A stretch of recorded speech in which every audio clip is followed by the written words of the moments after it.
Hello, everyone. My name is Ethan Yorke, and welcome to the Ethan Yorke podcast. First and foremost, I know it's been quite a long time since I've put out an episode, and I do apologize for that.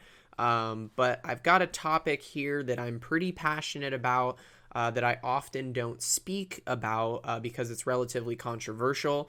But I'm at the point where I've done enough research on this particular subject to feel pretty strongly about my position. So I wanted to share my position with all of you guys out there, and then potentially get some feedback as far as if the other members of the community out there support this type of idea, or if this is something that you think is terrible. So without further ado, I'm just gonna get into it. Little bit of a backstory. I think that at this point in time in the United States, it's currently July 3rd, 2021 at the time of recording this. I don't think there's a lot of people that really have a positive outlook on, things that are going on in this country, whether that is because of the economic turmoil that we're in, or because of some of the cultural divides that we have, and a lot of this tension that's been building up. I don't think there's a lot of people that are optimistic about what's going to happen with America. In fact, there's a lot of people that think that the end is coming, so to speak. And I realize that sounds dramatic, but to a lot of people that doesn't seem so dramatic. It seems like what's on the way. But I think we're not as far away from improving where we're at now as some people may think. But I think in order to make those improvements, the methods in which we do so are going to have to be a little bit unorthodox, and they're probably going to upset a lot of people, including the topic that I'm going to talk about today, which is that I think that across the board, with a few exceptions here and there, because I realize I'm not highly educated on this. But I think the United States should almost unilaterally across the board legalize most drugs on a federal level. Now, I know that sounds crazy. That sounds ridiculous. But I've got some information here that I'd like to share with you to see if maybe I can sell you this idea. Not because I'm a good salesperson, right? You can ask anybody that I used to work with at the car dealership that I used to be employed at. My salesman skills are par at best. But instead, I want to sell you this idea on data that I've collected, and I'll list some of my sources as well so that you can kind of cross-check some of the articles and things that I used to compile this information.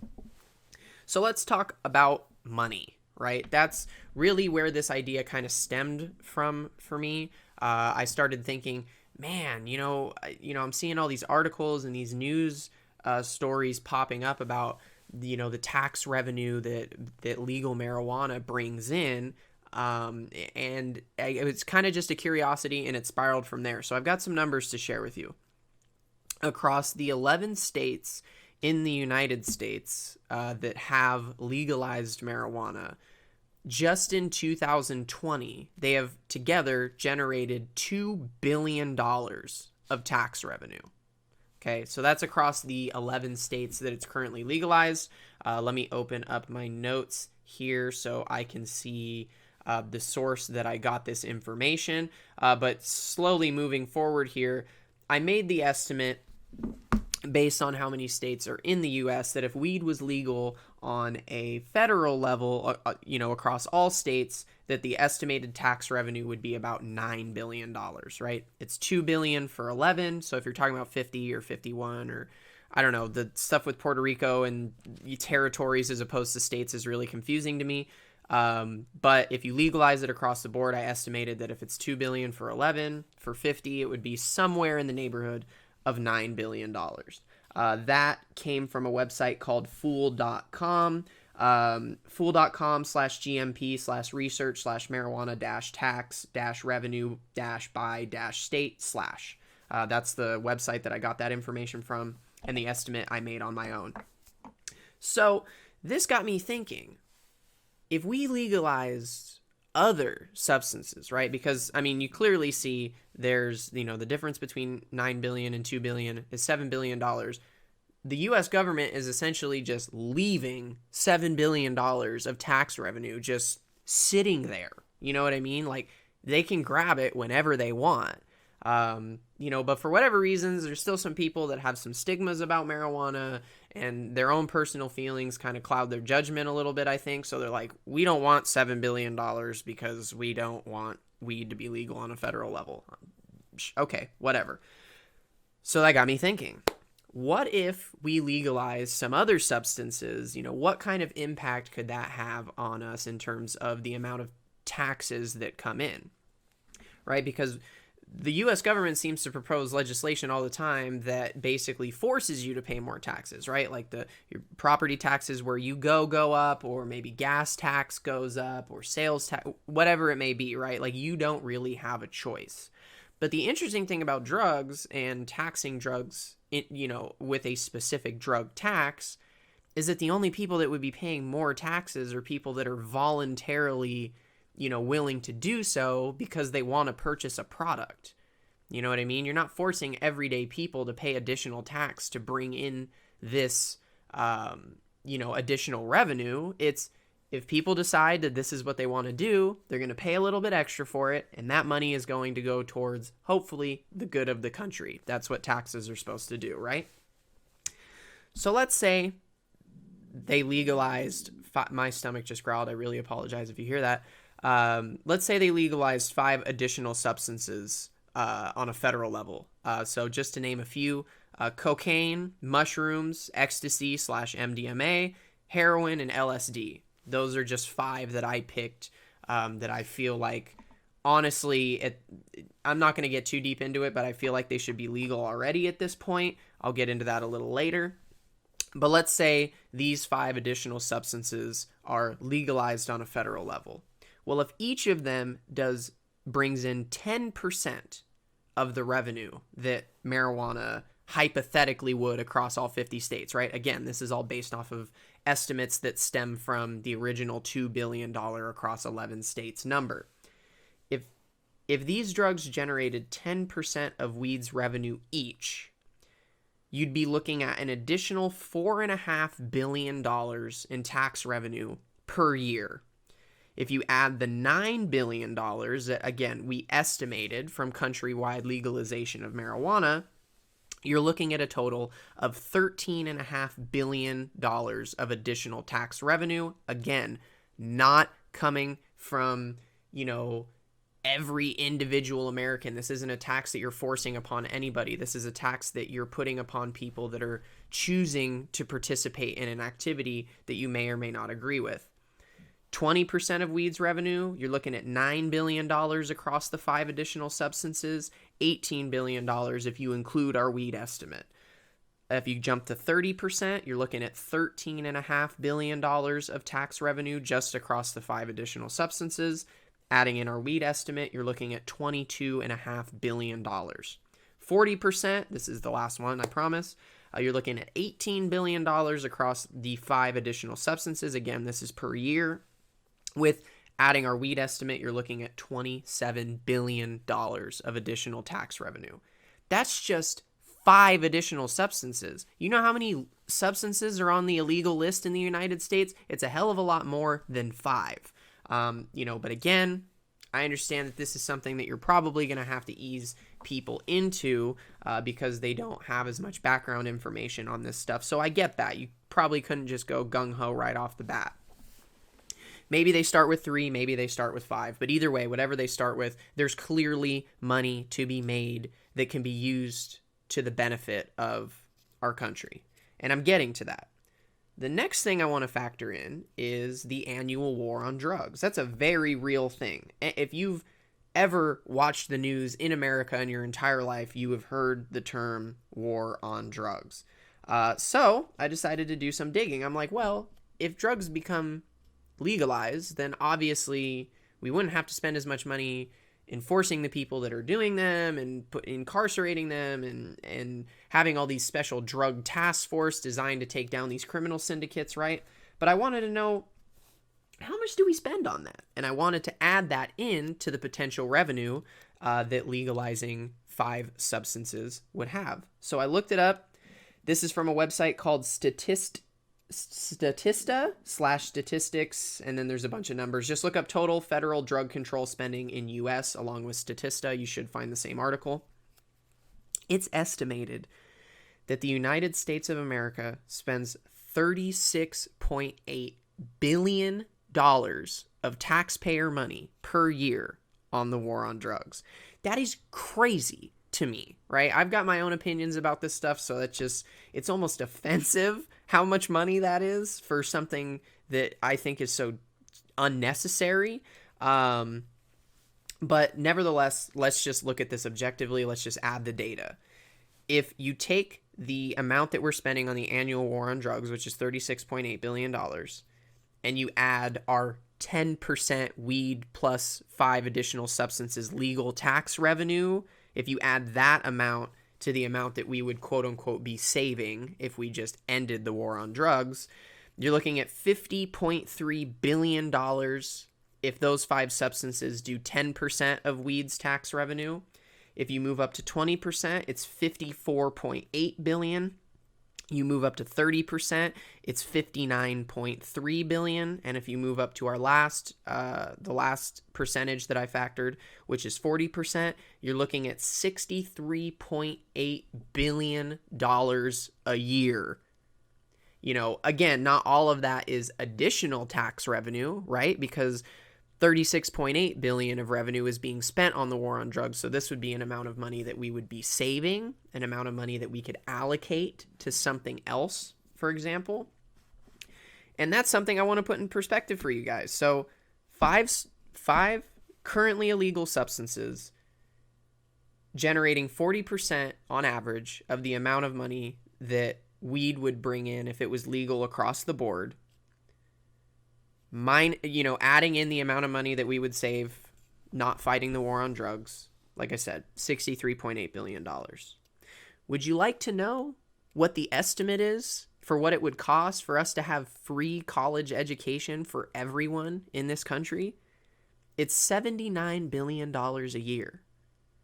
My estimate here, granted, the numbers could be all over the place, but my estimate here shows that if the United States legalized 5 substances and they generated 40% of the tax revenue that weed does currently, just expanded, of course, we're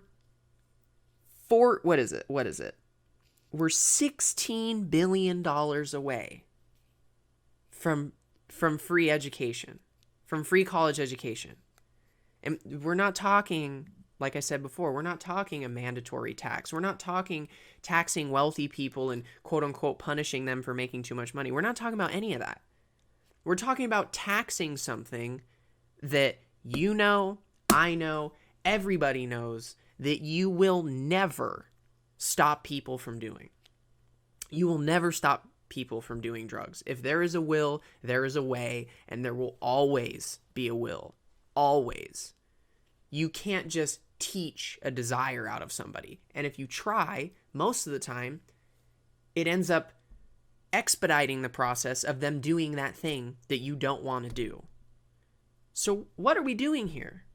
We're putting people in prison and jail and all these different things, and people are dying. We're spending loads amounts of money to combat something that we know we can't combat.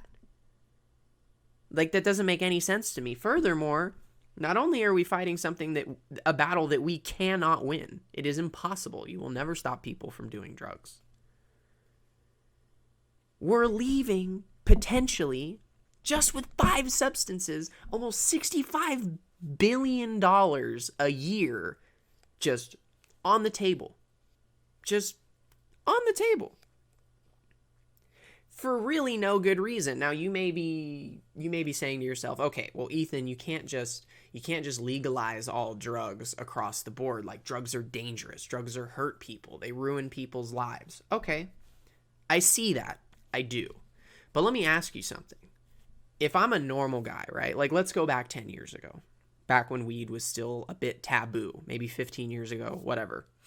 I'm only 22, so I really haven't been around for that long. So I didn't witness a lot of the stigma against weed. I more or less grew into a society that was more accepting of it. But let's say 15 years ago, you were somebody, maybe you had some issues with nausea. Maybe you were just feeling really stressed out and had anxiety, or maybe you had some trouble sleeping. So you ask a friend, hey man, I got this stuff going on. I really want to feel better, but like, I don't know what to do. And he's like, man, like, you could smoke a little bit of weed and it might help you feel better. So in that moment, what is that person's desire? That person's desire, the person that's asking their friend and their friend telling them about weed, they're searching for something to make them feel better, whether it's because of an emotional issue or an issue at work or because they're having physical distress. Their desire deep down in their heart is that they want to make themselves feel better. So maybe they listen to their friend. They're like, yeah, man, sure. Like, you know what I mean? Like that sounds okay. Like maybe I'll try to smoke some weed and see if it makes me feel better, right? Well, weed is illegal. So the only place to get it is from people who are willingly going to break the law, right? It has nothing to do about the action of selling weed and has more to do with the fact that you're associating with somebody who's, willing to basically say fuck you to authority and do what they want to do to support themselves, right? Not all, weed dealers are bad people or anything like that, but you're forcing people, somebody that just wants to make themselves feel better, associate with somebody that's willing to break the law, that's currently breaking the law, that will break the law to give you the thing that you're looking for. The issue in people's lives falling apart has nothing, well, I'm not going to say it has nothing to do with the substance itself, but I would argue that the majority of the problem with drugs is actually, their most harmful characteristic is the fact that you're illegal, is the fact that they're illegal. Because you're forcing people who may just have genuine curiosities about an experience, or somebody that, again, just wants to make themselves feel better. You're forcing those people that have just such an innocent desire at heart, right? Because that's all it is. It's curiosity in the experience, or it's a desire to make yourself feel better, or a combination of both. You could take any drug, any substance. That's what it is. At the end of the day, that's what it is. If you take away all the stigma and you take away all the taboo and you strip it down to its base components, people that want to do drugs just fall into those two categories. It's people that have a curiosity, or it's people that want to make themselves feel better. You're forcing all of those people to associate with people that could very well, statistically on average, have ill intent, or have no problems breaking the rules and basically being their own form of authority. It's not the substance, it's the issue. You're forcing normal people to associate with people that they wouldn't normally associate with because of an innocent desire that they have. That's ridiculous. Furthermore, so immediately right off the bat, I think that gets rid of a lot of the potential danger of, or the impression of danger with like, oh, you can't just legalize drugs. If you watch any show about jail or prison, or you've ever spoken to, people in that environment, I haven't. It's mostly just me witnessing, like talk documentaries and TV shows and stuff like that. But, a lot of these people just, it almost seems like they didn't have a chance because they weren't taught any better, right? And the reason they weren't taught any better, in my opinion, is because drugs are so taboo, the amount of actual accurate information that gets shared, there virtually is none. There's this big propaganda campaign when you go to elementary school and high school about, oh, don't do drugs, blah, blah, blah, blah. You're bringing in people, let's be honest. Most kids don't respect their teachers or their aides. They'll listen to what they say, but 9 times out of 10, like, they're going to talk about them behind their back. Like, the relationship what they have as the teacher is that the teacher in our current education system feels like the enemy. In most cases. At least that's what it felt like for me when I was going to school. So you're bringing in people that these kids consider the enemy. And then you're trying to tell them what they can and can't do. Well, kids are impulsive. They're developing. They don't have that same level of self-control that an adult does. So if you've got somebody that comes in that they don't respect, somebody that they view as the enemy, which, by the way, they view them that way because of a failing of the education system, but that's a separate issue. You're bringing that guy in, and you're trying to tell all these kids that don't like you what they should and shouldn't do. What's the first thing they're going to do? They're going to want to do whatever it is the opposite of what you're telling them to do. If these things are legal on a federal level, first of all, there's immediately going to be more research. People are getting their hands on these things.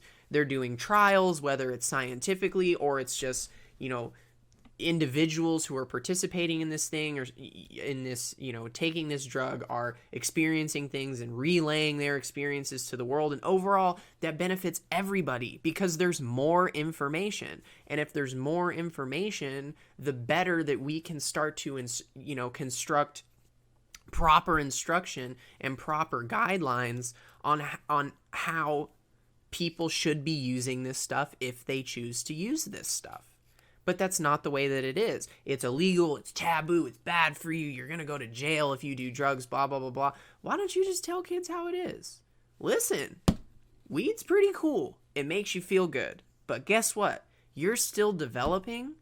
So if you participate in this activity right now, you might get a temporarily short positive feeling, but you're going to feel that later in life. You're not going to be able to remember things as well. You're not going to be as...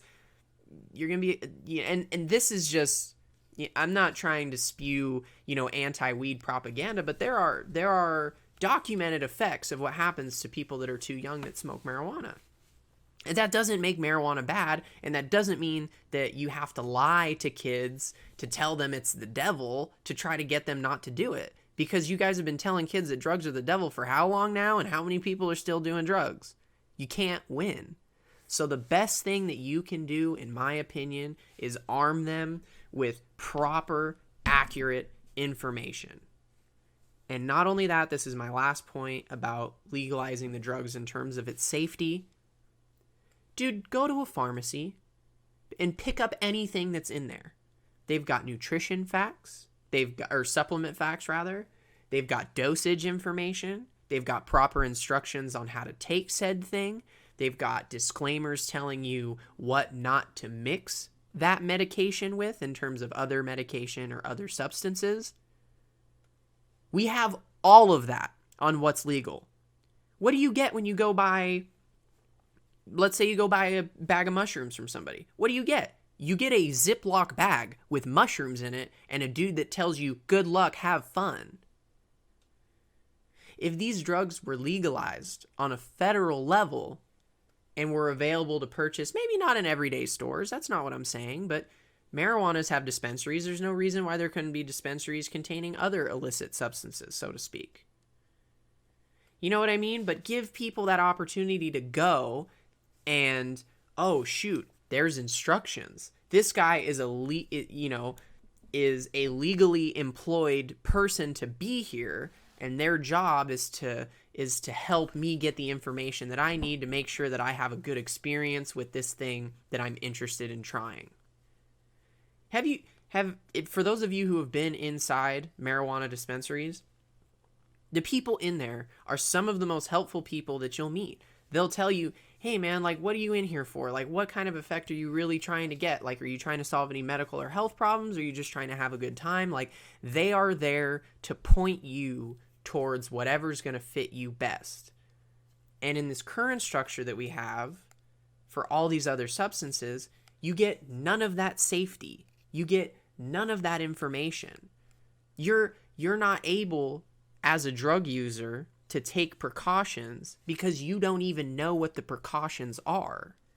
Because our education system would rather push it's bad, it's bad, it's bad, it's bad, it's bad, as opposed to just being real and saying, look, this is how it is. If you're going to do it, this is how much you're going to take. And I'll make the comparison between this and areas that teach abstinence-only sex instead of giving condoms out or teaching kids what Planned Parenthood is or teaching them, how to actually have safe sex. Those areas where they teach abstinence are not abstinent. Everybody's having sex. There's teen pregnancies. There's sexually transmitted diseases because these kids don't know what they're doing. You're just telling them don't do it, even though biologically you know just as well as any other human being that that's what these kids want more than anything in the world. When you're going through high school, what's going through your mind? If you're a dude, 90% of what you're thinking about is having sex with somebody. That's just how it is. That's just how it is when you're going through puberty as a boy.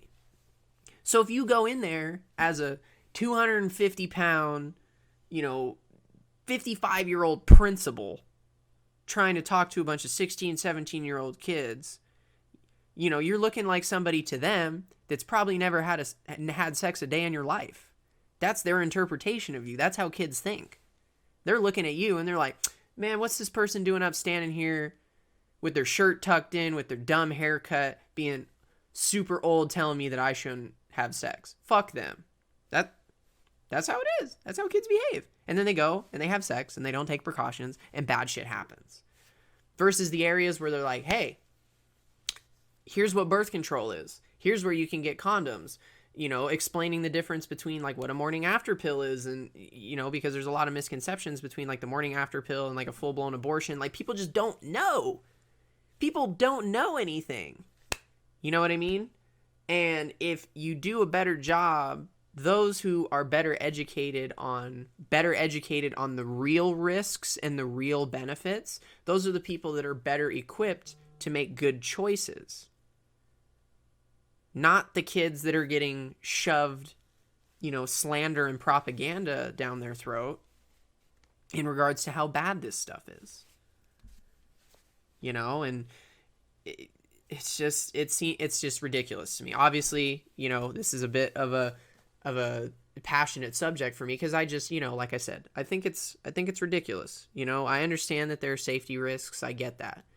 But you and I know just as well as anybody else that if it was to get legalized, let's say cocaine gets legalized. Guess what? Let's say, what's a brand that I want to throw under the bus right now? Let me think. Who makes let's say Nestle, the guys who make chocolate and strawberry milk powder. Let's say cocaine becomes legalized and they're like, okay, we're going to sell cocaine now as a side product. That's what we're going to do. The cocaine that Nestle produces doesn't go from Nestle to you. It goes from Nestle to the FDA and all these other inspection agencies to make sure that, whatever it is, the chemical balance is safe. There's nothing overtly harmful, of course, depending on your views, other than the cocaine, right? It's just pure cocaine, and if somebody understands the risks and uses it in moderation, they would be perfectly safe. Which, believe it or not, that happens a lot more than you think, because there's a lot of people that do cocaine that are also relatively intelligent and they're well read and they research this stuff and they function every single day and do coke every once in a while. That's just how it is. And you've got people that are locked up and incarcerated and all these different kinds of things simply just because they, you know what I mean? They're doing the same thing as the other guys. They just weren't shown the right precautions, so they weren't able to function at the level that they wanted to because they didn't know how to handle it. Maybe they took too much. Maybe they took too little. Maybe the coke they had concrete mixer in it. Who knows? But the fact of the matter is If this stuff becomes less taboo and becomes more or less of something that everybody has access to, it's going to be safer for everybody, hands down. Don't even get me started on crime. I mean, I don't know the exact percentage of the amount of people that are in jail for drugs, but you could make a substantial argument that it's most of them. Most of them are in for something drug related. So if drugs become legal and you give people legal, safe avenues to purchase these things from, now you've got less people going through something that arguably no human being should ever have to go through, being the American jail and prison system. So you've got less crime, which of course we already factored in, the war on drugs budget, that going away if all of this stuff was done. But think about all the secondary effects. You know what I mean? Just think, if the streets are safer because there's less people that are associated with gangs selling drugs to fund whatever it is that their mission is, then maybe there literally don't need to be as many police officers. Not because we want to defund the police or anything like that, but as the environments get safer, you can spend less efforts on keeping the area contained. You can spend less resources, allocate less money, and yet the environment still stays safe. And if there's ever a need where things go down, you can always pump the money back in, compared to where like the budget would be at now in comparison, for example.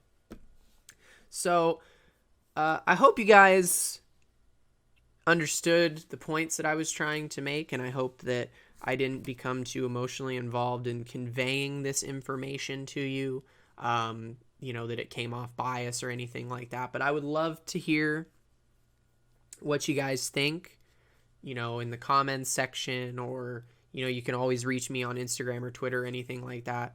I'd love to hear what you guys think. But I think that this overall, this being legalizing more drugs, if not all of them, has far more net positive effects on this country than it does negative effects. There are other examples, other countries that have done this before that we can look at as examples to see what they did right, what they did wrong. But from what I understand, most of the countries that have implemented things like this typically see overwhelmingly positive results. I believe Portugal is one of the examples, but I don't have all the information on that, so I'm not going to dive too deep. But that's where I'm at. That's my opinion on it. I really do think that we should legalize more drugs, tax them, give the opportunity for people that are voluntarily choosing to alter their perceptions in that moment. Give them an opportunity to contribute towards, widespread societal free education. Why would that be a bad thing? For those of you who are against drugs, this plan is literally taking the money out of the wallets of people who want to do drugs. And hypothetically, if you follow my ideology of taking the drug money and using it to pay for universal education, you're taking the money out of pockets of people who want to do drugs, and you're putting it into the wallets of people who want to better themselves by going to college, by going to university. I mean, can you really see a problem with that? What exactly are you so afraid of? You know what I mean? Because everybody's afraid of like, oh, my kid's going to do it. Your kids are going to do it anyway. Your kids are going to do it anyway. You can't shelter them forever. I can't tell you how many people I met that were just sheltered by their parents nonstop while they were under their care. And then as soon as they went off to college, they became a fucking animal. An animal. Drugs, parties, sex, all that stuff. That happens. You can't hide your kids from this stuff as much as you want to, as much as in a perfect world that would be the way things go. It's not. And you can't, there's so much evidence, anecdotal evidence, albeit, that indicates that you'll never stop people from doing drugs at any age. And it's my belief that the best possible thing to do is make the best of a quote unquote bad situation. Let the people do what they want, but let that money contribute towards people that are maybe really trying to actively make a difference or really trying to better their lives. What's wrong with that? There's nothing wrong with that. You're using drugs to fund free education for everybody in the country. I have a hard time believing that people would have an issue with that, but I get it.